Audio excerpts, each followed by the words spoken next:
welcome back. This is the Something Venture podcast. I'm Kent Lindstrom. This is part 2 of my conversation with the great Neil Cohen.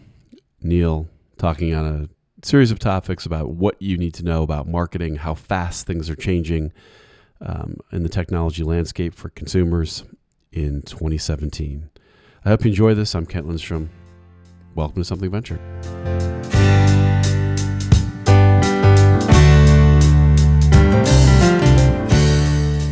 This hyper-personalization, and I think we talked about this in but isn't that going to go away? Actually, it's going to get more and more. And, so this is the gray area of digital, which is, when does knowing so much about you cross the line?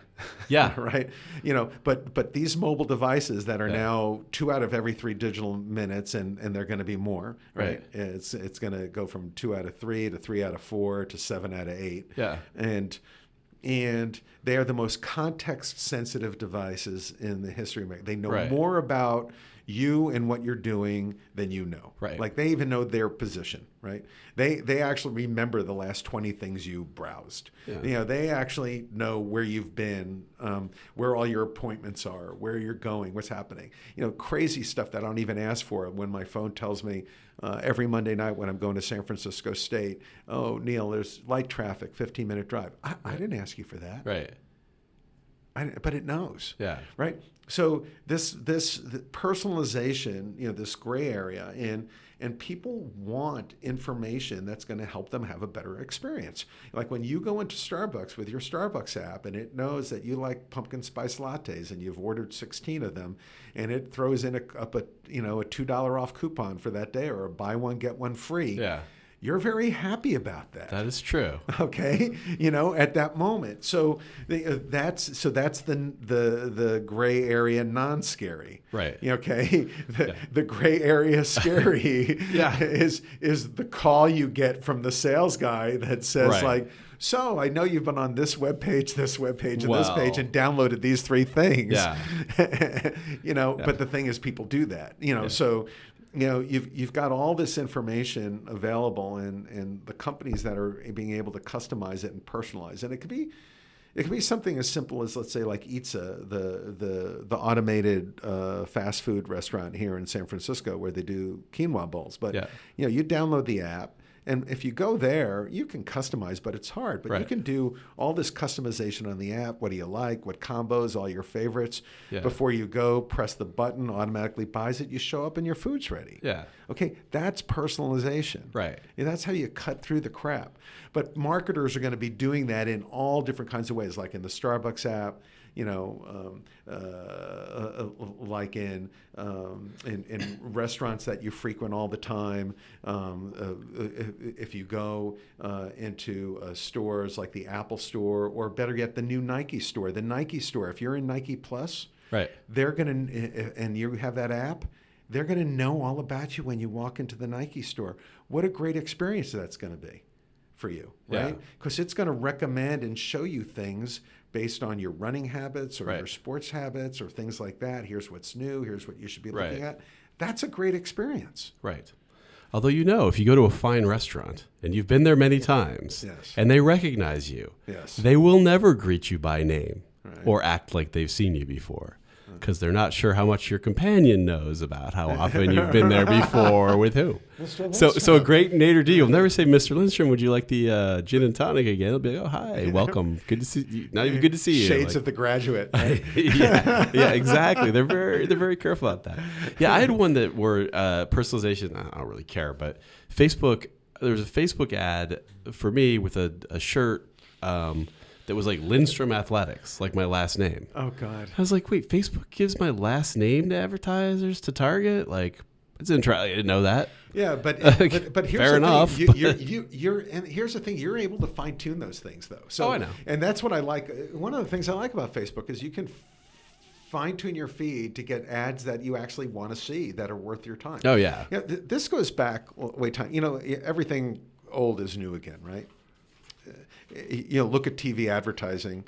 it used to be soap operas sponsored by the soap company. So now what happens? American Idol's off the name. The Coca-Cola Theater presents American Idol or whatever. Like it's back to, it's literally back to those days, right? Yeah. And it's the same thing. That's funny. That is true. That is just, yep. Yeah. So it's limited commercial interruption is what they call it now. Right. Sometimes, and it'll be Chevy presents this show and there's no ads, and you're right. It's just like the guy coming out smoking a Winston, going, "Hey, tonight Westinghouse wants to." Bring you some entertainment. Massively embedded. Like Folgers brings you Hallmark Hall of Fame presentation. Yeah. Oh, by the way, in one scene where the family's getting together, it's super cozy, and he's getting coffee, and they zero in on him pouring the coffee, and what's there is a Folger, right? Now that product placements has been around for a while, but it's getting deeper, richer. Look at Hawaii Five-0, the TV show. They only use Surface products. Oh, that takes me out of it every time, by the way. Right. Oh, let's Bing that. Like, come on, people. I'm not feeling it. I'm curious what the Hollywood deals look like, too. On Snapchat, Carly Kloss, the model, supermodel, her Snapchat will be like, her like with her friend Taylor Swift, T-Swizz at the party, then coding with Klossy, which is actually pretty cool. It's her thing where she helps young girls code. Then a stop at the Adidas store where she's like, look, that's me, because she's their fitness model spokesperson, and I'm shopping at the Adidas store, and here's all the stuff I bought. We're perfectly embedded, right? You went from partying with Taylor Swift to helping girls code to like, we're shopping at the Adidas store. I wonder if she's doing that like because it's a smart thing to do for the guys who are paying you millions of bucks, or if there's a separate deal that says, and you will provide 42 seconds a day of Snapchat content. And so the answer is yes. There's a marketplace, and again, people might not know this, for people to purchase tweets and social impressions with people, let's say like Ronaldo. And by the way, they don't do everything, right? That has to be a good fit. Yeah. But well, in this case, it's perfect. But Ronaldo gets $300,000 a tweet. Really? For a product tweet. I don't get anywhere near that. Yeah, you got to get to your agent, dude. I wonder if that's. I'm interviewing somebody in Hollywood next week, and I wonder if he knows. I wonder if CAA is like adjusted to all this, like if it's in, because Netflix famously took off because they got all the digital rights to stuff because nobody had written the rights in. Right. So they did some deal with Stars, and they got the whole Stars library. So now digital rights are in everything. Yes. I wonder if like when you're a model for, somebody. Estee Lauder, if they're like, by the way, we'd also like you to tweet 42 times and do 3 snaps, and I don't know. I'm sure it's just like the pro contracts, like if you're, rookie of the year, if you make the All-Stars, if you do, like there's some clauses built in based on performance and that type of stuff. But again, it gets back to you cannot use traditional strategies. Yeah. In this new age. Yeah. You can still brute force it. Like, Apple, like the big guys, they can still brute force it. Super Bowl. With TV and billboards. Yeah. Right? And by the way, billboards are still pretty effective, right? Really effective. I actually tell people all the time, they go like, why would you buy they say billboards are dumb. They're not measurable. I said, that's why the world's most valuable company, every time they do a new product launch, spends about $100 million in out of home. Right? If it wasn't measurable, I don't think they'd be doing it. Yeah. And I think Nielsen does measure it now. Somehow they do, because there was somebody who was telling me in the Philippines, and it's complete BS, but there's some report that's like I recalled that billboard. And somebody was telling me they bought some billboard company in the Philippines that was doing X in revenue, and they started measuring it and showing how really well it was working, and they were doing 50X in revenue on these billboards. You're stuck in traffic. You're like, well, what the hell's that product? Well, they can measure it to a certain degree, but I'm just saying that I guarantee you Apple wouldn't be buying $100 million worth. Plus, use your head. If someone's stuck in traffic for an hour a day staring at your ad, they're going to remember it. Right. Like, I remember that. So those are the things. I mean, again, a lot of obvious things. Yeah. But there are a few other things that I think people are going to adapt and adopt as new techniques. So we talked about Snapchat, but this idea of by the way, I have one thing to say about Snapchat. If you're like, this whole thing that started that Snapchat's really hard to use, and if you're over 30, you can't figure it out, BS. It'll take you like 5 minutes. Go figure it out. It's pretty cool, actually. It's not that meme kind of started like, oh, it's so complicated, and they meant to do that so only kids could use it. It's not that complicated. It's pretty cool, and there's a few things you got to learn, and then once you learn that that's how it works, you'll know it forever, and they'll change it on you every 2 months, and you'll be annoyed, but you'll figure it out. Oh, so. And it's here, and and there's a reason why everybody's mimicking them. Yeah. This idea of live and now. Yeah. And you've got Periscope, which is for us old folks. Yeah. You've got Facebook Live, which in a sense is taking off. I get more and more live posts every day, and that'll run its course between, the crap that we're getting right now, and it'll get fine tuned. But for example, I know one company in the UK, and they're working with a record company. So how are they handling their new and upcoming artists? They're doing Facebook Live concerts. So they're producing and they've got a professional director, producer, camera crew going on Facebook Live. They do a package deal. They're going to do 20 of these things for their emerging artists. And it's working crazy well. They got 1 million views, 2 million views. What a great way to expose an artist at extremely low bandwidth, and people feel like they're discovering somebody. So so these are marketing techniques that people they're not being used yet. Using, again, outliers are using them. Start looking for more brands. Like I said, brands as entertainment companies using live as a way to bring entertainment in one way or another to their customers in a meaningful and relevant way. So I think that's something that people are going to see a lot of out there. And I think people are VR and AR, everybody talks about it all the time. Still another 5 years. Well, that's what Mark Andreessen, says there's technology, the founder of Andreessen Horowitz, and he says there's technologies that maybe they're going to be big someday. Maybe in 1 day, maybe in 2 years, maybe in 10, and you don't know. And those are also technologies too. It's going to be that a VR guy isn't going to figure it out, but some guy who's like, oh, I'm a diabetes specialist, and it turns out that VR is perfect for it's a diabetes company, or what? It's probably a bad example, but I'm a travel company. It turns out that VR is good for this. But right now, it's a cool technology, and that never seems to be how, Uber was like, some guy went, if there's only, there is a way to figure out where I am and to take a credit card and all that. Now, there's a couple of killer apps right now for it, right? Games, right? Video games, and the games are going to get immensely better over the next couple of years, and I think that's right.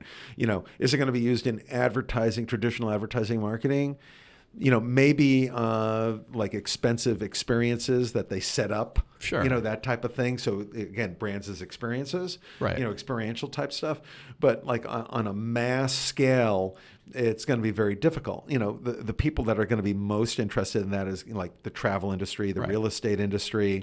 I think those are going to be some of the outliers. Obviously, porn industry's already kind of figured it out. I'm sure.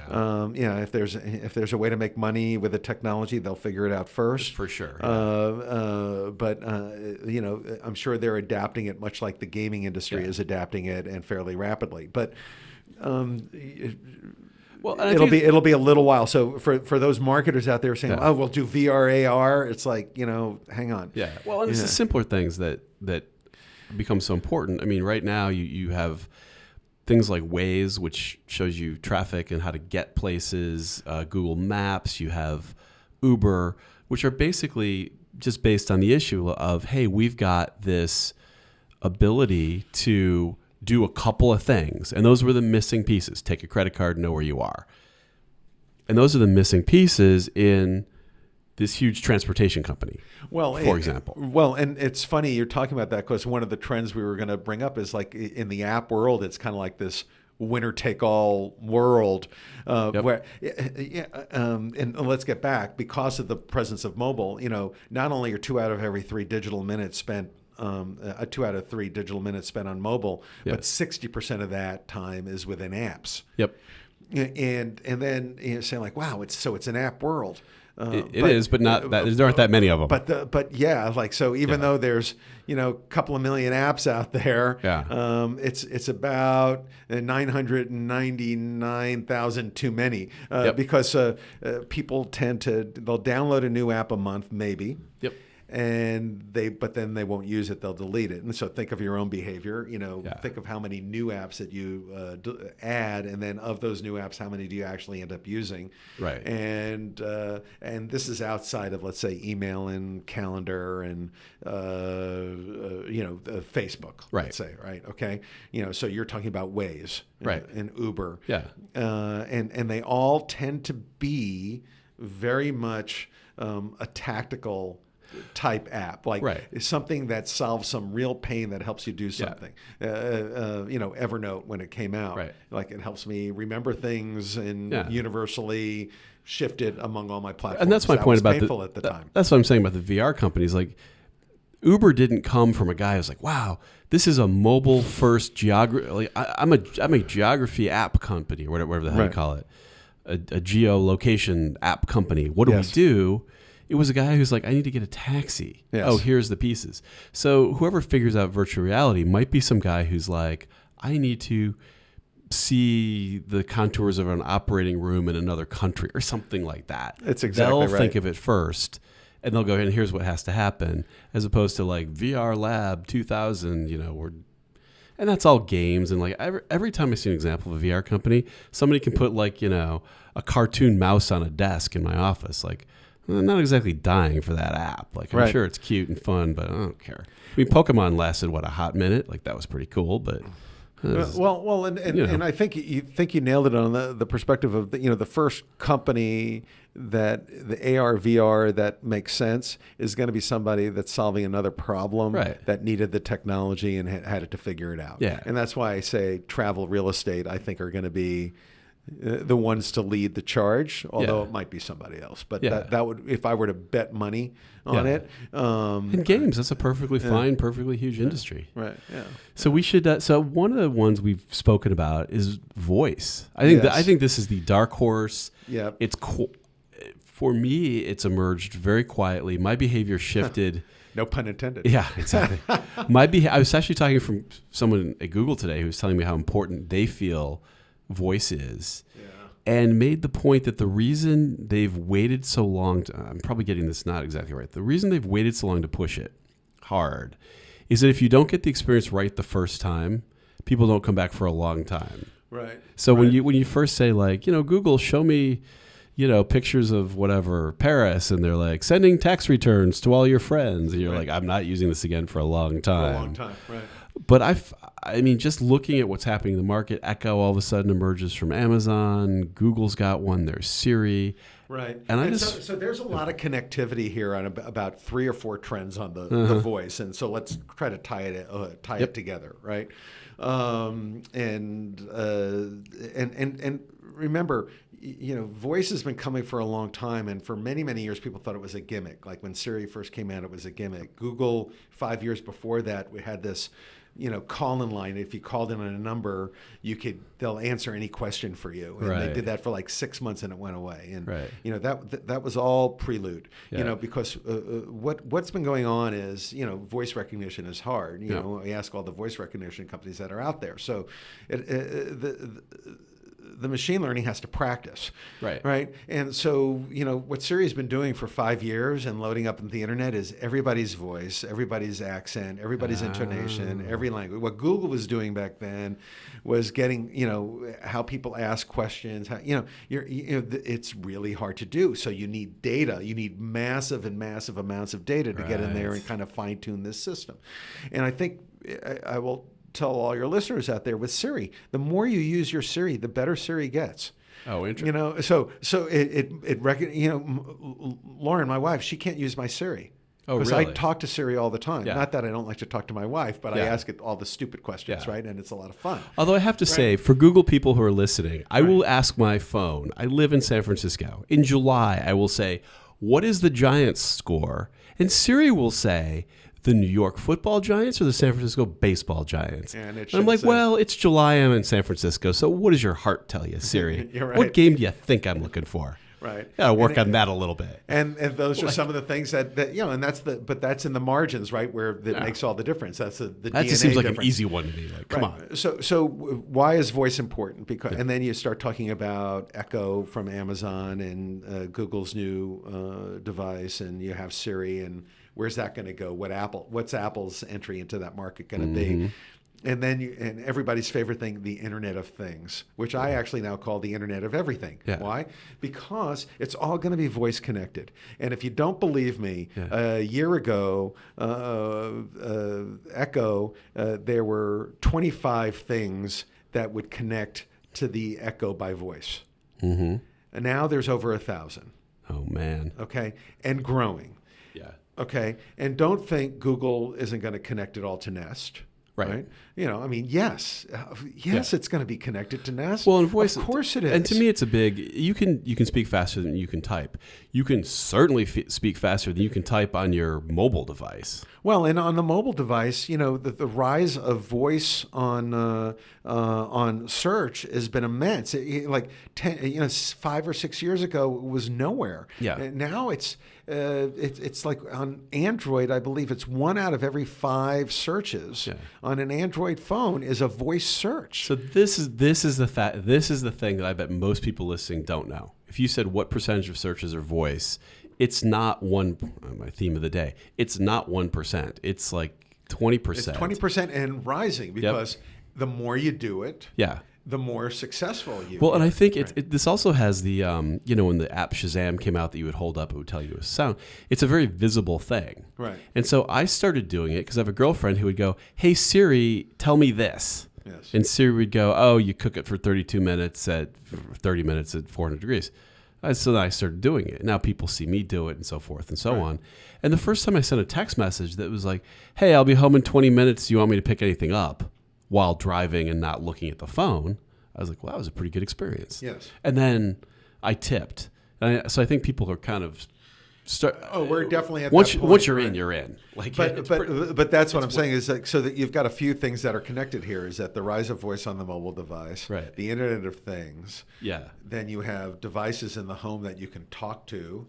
Right? That are connected to all your Internet of Things. Right. While you're in the car, you're also going to talk to your car. That's connected to your home. Yeah. So it's all going to be talking. The touch interface, I think it's going to go away sooner than later. I mean, I'm not saying that people won't use it, but I would say in a good 3 to 4 years, you will, instead of 1 out of 5, it's going to be 4 out of 5, and 1 out of 5 are going to be touch. Like the touch experience will go away as the primary interface. There's that weird interface now where you'll ask it something, and it won't get it, so it'll show you a web result. Right. So it still assumes that your eyes are on the screen. Right. And so once in a while, I'm like with Siri, Siri will say something like, oh, here's what I found on the web. And, smart ass, I'll be like, I'm driving now. Do you want me to look at that? I'm worried I might crash or horribly injure myself. Right. CC lawyer. Well, soon enough, it's going to know you're driving, and that'll be connected too. Because, when you have Waze on, right, you can't operate Waze. If you're the driver, or allegedly you can't operate. Right, they make you say you're the. I talked to somebody who said that they had an app that people would use, and they were like, you'd be a sad number of people are using our app while they're going 50 miles an hour or faster. Right. So, but my guess is that connectivity will happen too, because as you start, you're driving in your car and you're heading home and you're using voice commands. Yeah. It knows where you are. Yeah. Remember, context. This is another big thing. Context. Yeah. It knows where you are. It knows how far away you are. It knows what your preferences are. Yeah. It'll open up the garage door if that's what's supposed to happen. Like some of this stuff will be like my calendar telling me, Neil, 15 minutes to San Francisco State this evening, and I didn't ask you. Yeah. Well, in talking to the people at Google, they seem to be saying that they think search, believe it or not, search is going away or is solved or done or at the end of its line in terms of technology, and it's all about push, like kind of helping you assistant figure things out, anticipate things, push the data to you before you need it. Right. Respond without you having to type in a search query and look at blue links, basically. But this gets back to why is that important to marketers? Because this is understanding, these things, and how does that work within what you're doing? Whether you're a service, I don't care if you're B2B, whether you're a consumer service, a hotel, a restaurant, whether you're a software as a service offering. I don't care if you're a consumer packaged goods, you're a can of Coke, Tillamook cheese. I don't care. You're going to have to understand this stuff to thrive. I'm not saying that you can't be in the market, but to be competitive, to not be disrupted, to not to gain market share. And maintain and even increase brand loyalty. Right. These are going to become minimum standards, and the reality is that people are just dabbling now. People talk about content and content strategy. It kills me because good stuff to watch. Yeah. When was the last time you said like, "Hey, Jonathan, saw some really good content yesterday"? Oh, right. Said no one ever. Yeah, said no one ever. Right. Okay. You said I saw a great video. I read a good article. Yep.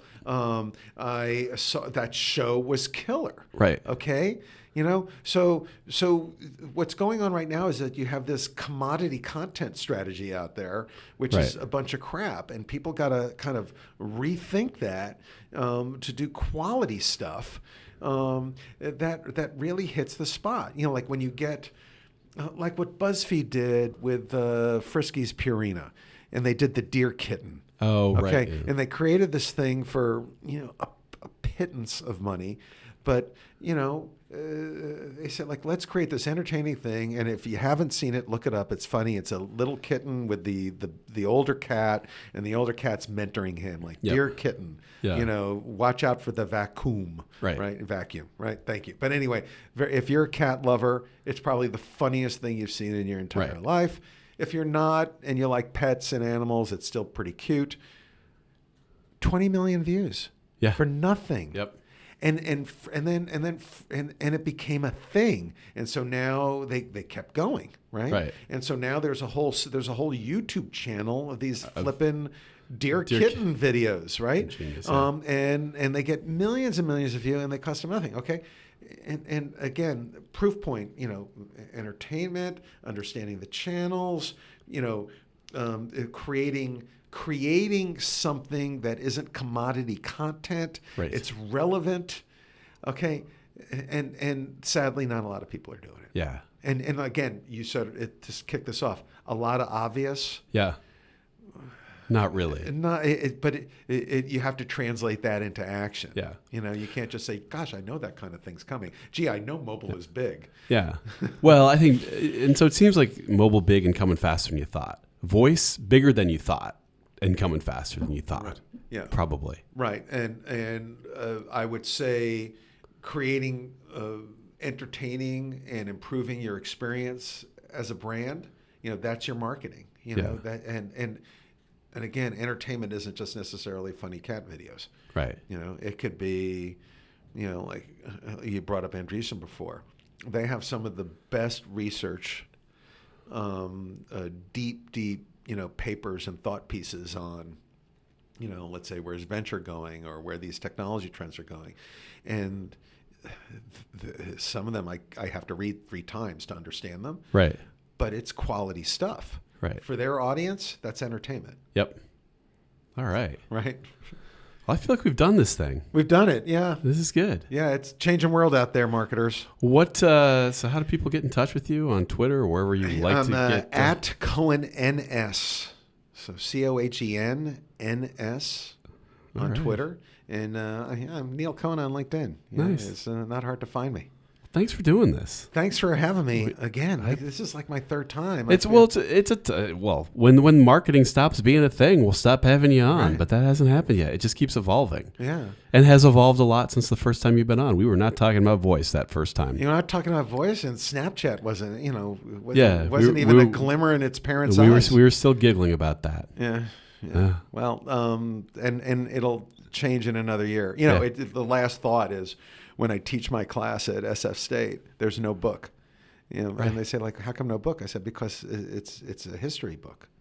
Oh, that's good. You can't have one. You're like, what's a book? No, it changes so fast. It's like my friend's company, Pebble Post. They have programmatic direct mail. They're matching your online browsing behavior, and in real time they can send you a piece of mail in your mailbox.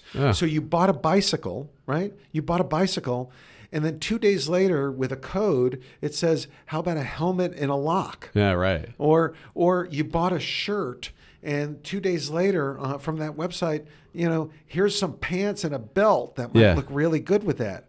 Okay, super personalization, super crazy. That didn't exist 7 months ago. Yeah.